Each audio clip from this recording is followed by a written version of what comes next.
22 piraso ng hinihinalang nakaw na diamante ang nasabat ng Bureau of Customs. Arestado ang isang babaeng na pakilalang ikangay consignee ng kontrabando mula sa lungsod ng Pasay. Nakatutungkay si Susan Enriquez. Susan? Mike, naharangan ng Bureau of Customs ang tangka umanong pagpupuslit ng 20 piraso ng diamante na hinihinalang nakaw. Nakalagay ang mga diamond sa loob ng isang wallet sa balikbayan box na ipinadala ng isang Pilipinong kinilalang isang Arturo A. Rivera sa Kuala Lumpur para kay Jane Basilio ng Luwakan, Purok 1, Bataan noong December 5. Pero nakatanggap ng tip ang customs kaya hinarang ang nasabing balikbayan box nang dumating ito sa Manila International Container Port. Nagtangka pa raw itong i-claim noong December 22 ng isang babae na nagpakilalang siya ang consignee.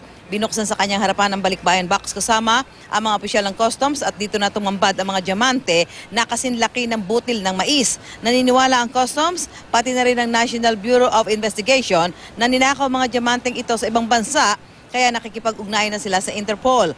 Ang halaga daw ng diamond ngayon, $14,000 kada karat. Ang babae nagpakilalang consignee, nakadetine sa NBI. Narito ang ating bahagi ng panayam sa telepono sa tagapagsalita ng Bureau of Customs na si Neil Estrella. Sa ngayon, hindi pa natin makuha yung exact value niya, no? Dahil accordingly, kinakailangan pa natin ng eksperto rito para sabihin talaga kung anong uri itong klase ng diamonds na nakuha natin sa balikbayan box. Kung bibilahin natin 22 pieces coming from the National Bureau of Investigation, this might cost millions of pesos.